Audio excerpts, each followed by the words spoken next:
I worked with Adam Schiff in a bipartisan way on his resolution.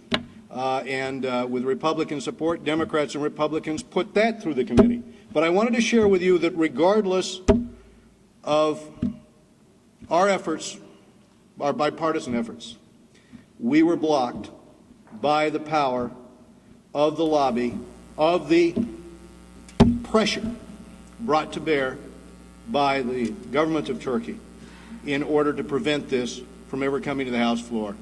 And I want to share with you a few observations, because when I was a young boy, I remember an Armenian gentleman, an elderly gentleman, who probably, with the memory of Your Holiness and some of the other elders here, remember those who survived. And he survived because a neighbor protected him and shielded him.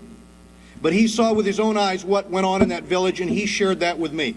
And that was probably my first introduction to the human rights issue of what happens in the face of a genocide in which, as Henry Morgenthau told us in the letters, and I've read through his work, a genocide in which he told us the Turkish Ottoman government knew exactly what it was doing. They knew they weren't reestablishing people to another country. In his words, they knew that they would die of thirst, of hunger, or at the hands of the wild Mohammedan tribes that inhabited the desert, as Henry Morgenthau said at the time, our ambassador.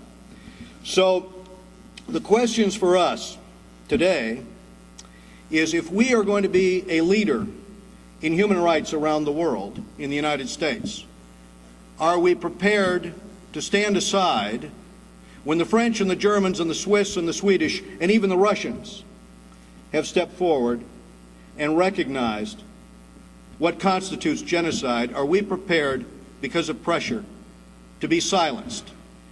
And I would suggest that those of you here today are here because you understand the consequences of not learning from history and not having an accounting.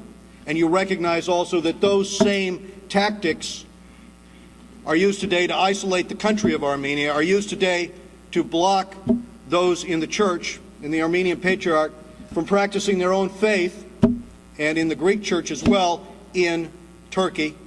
And it is past time for the international community to say enough. We recognize what has happened in the past, and we want to call attention to the injustices that are occurring right now. We want the blockade lifted, and we're going to continue our efforts to see this recorded in history, not just by the state of California, but by the federal government of the United States of America. Thank you very much.